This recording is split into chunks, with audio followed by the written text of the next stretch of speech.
Hey, this is Ashley, and in this video tutorial, the focus is on Zoom and back-end settings. So with Zoom, they have a host of settings that many people aren't quite aware of because the main ones that we see initially are what are set up by default within the meeting setting. So we're also going to talk about how when you are adjusting settings, you really want to focus on doing it on the website of zoom.us through your account and not doing it through the app on the computer, tablet, or phone because those are limited. So the first thing you're going to do is you're going to log in. After you log in, you click on My Account. And once you're in My Account, you'll see that you're met with your profile and your meeting ID and your capacity for your meetings and so on right here. We are going to shift our focus over to meetings on the side. So, your places that you've been taught to live so far are in meetings and in schedule a meeting. So, before I click on schedule a meeting, I'm going to click over to my current meetings and I'll be able to see what I have recurring or ones that I have set up or whatever it might be. Currently, let's talk about what are default settings for most people. If you click on schedule a meeting, you're able to see those. So you're able to see that right now for everyone, default meeting password is set. You have to have a meeting password. You can change that if you want to, that backend set. And when you share your link, it'll already be automatically embedded. So that's this piece for you right here. Continuing down, right now you see the default is that the host video is off, the participant video is off, and so on down the line. And there's not a whole lot in here other than pieces of enabling being able to join before the host or muting participants, enabling the wait room. And we've, by default now, enabling the wait room is on. You can't, take that off. But I'm sorry, you can take that off if you choose to unclick it, but it is something that is highly recommended to keep on so that you're able to vet who's coming in and out of your room. And you'll see that there's a spot here for an alternative host. However, if you put in an alternative host, that means they have the full control of the meeting. Not that you're going to have a co host option, but that they would have full control. So I'm going to actually show you another area of settings that it's the mother load of settings that you may not realize that you have control of in Zoom. So I'm going to save that and I'm going to take you on over here to, again, on my side panel, we're going to look at settings. So there's another area for settings. In here, it is broken down by scheduling a meeting, in a meeting, basic and advanced, email notification, other. I'm going to kind of just scroll through. And again, we're focused on the meeting session section. We're not going to look at recording settings or telephone settings at this time. You can explore that on your own. Looking at scheduling a meeting. So in the schedule a meeting section, which we just looked at, these are the parameters that are automatically set up for all meetings, and you can change that in here. So currently, I have it set by default that the host and participant video are off when you enter a meeting. You'll notice that when you enter a meeting, you can be prompted to either turn it on or turn it off yourself as a participant. Again, your audio setting is by default set to telephone and computer audio.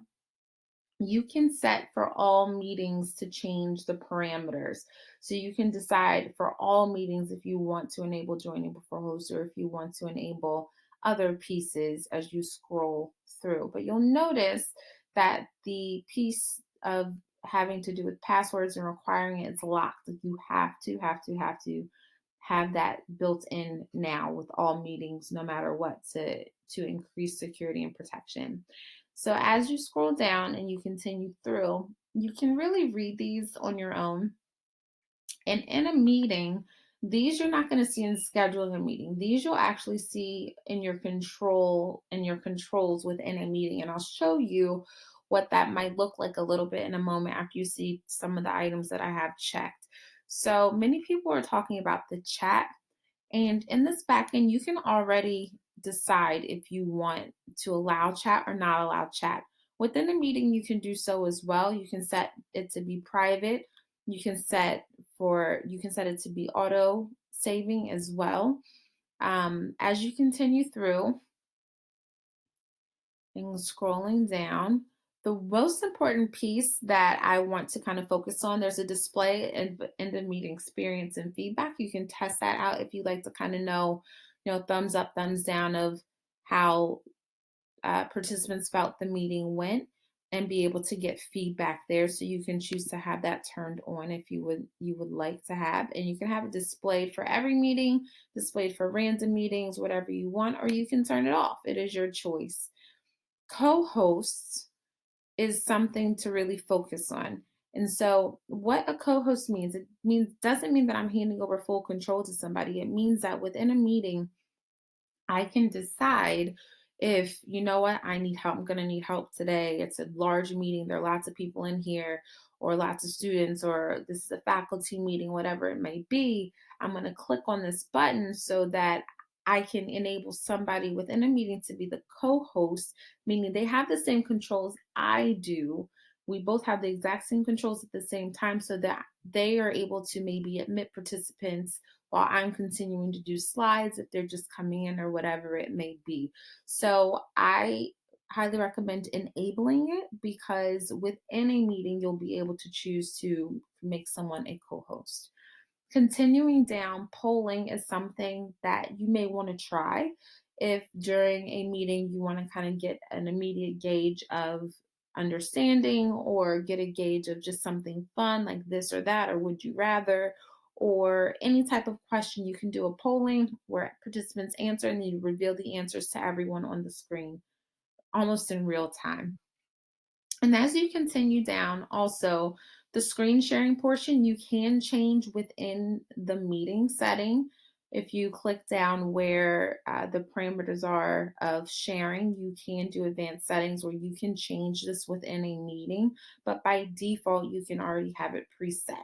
So, again, there's the whiteboard options, there's annotation, there's allowing for annotation tools with shared screens. So that's something, if you kind of want to both be working on something at the same time, you can allow the annotation tool, which can be something you may want to try out. There's also a nonverbal feedback button that you can enable. And again, allowing remove participants to rejoin, by default, that is turned off. So once you remove someone, they cannot rejoin the meeting. You can kind of play with that idea if you want to, of, allowing them to remove, because sometimes it happens by accident and not on purpose. And then if you're within a meeting, it's hard sometimes to get them back into the meeting. So that's something that you can decide. In the moment, I'm thinking I recommend that you do allow them to rejoin, but you have your wait room turned on. So when they're going to come back into the room, you still need to approve them to come in. So that's kind of my thought process. But again, that's up to you as you think through it. Another thing that is super, maybe very helpful to many people, if you're maybe even doing band lessons, or even just small groups, from a larger group to a smaller group, you can have breakout rooms where you can split the participants into smaller rooms. And so what you can do, you can click here to allow the host to assign participants to breakout rooms when scheduling. So you can do that ahead of time and already have them in the rooms, or during the actual meeting while things are going on, you can tell people, okay, you're going to be in room A, room B, whatever it may be. And so those are the main ones. But you can also save captions and allow participants to save fully closed captions or the transcript. So it can't be changed currently. If you see where it's clicked right now, I wanted to adjust it, but it won't allow me to. So I guess right now this is not a feature that's currently working, but eventually, hopefully, that will be something available for those who may need it. So again, scrolling through, you're able to see there's a slew of controls in the back end. Um, However, just to kind of get you started, these are the ones that I wanted to focus on. If you have any questions, you can always email me at craiga@lmsd.org. But I almost forgot, before I do sign off, I do want to kind of give you a view of what this may look like within a meeting that you may have. So I have a meeting open, and within it, I had another participant. Let me see if I can get that other participant back into the meeting.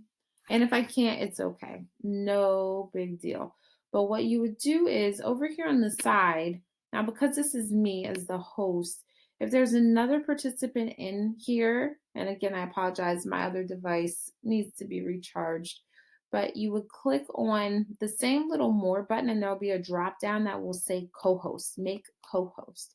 And that's really what I wanted to show you to be able to do for that piece. I also enabled polling. You can click polling here. And when you click that, it'll give you the opportunity to add a question and then be able to launch the poll as well. So play around with the different settings in the back end so that it gives you more controls within your actual meeting. So again, if you have any questions, you can email me at craiga@lmsd.org, craiga at lmsd.org.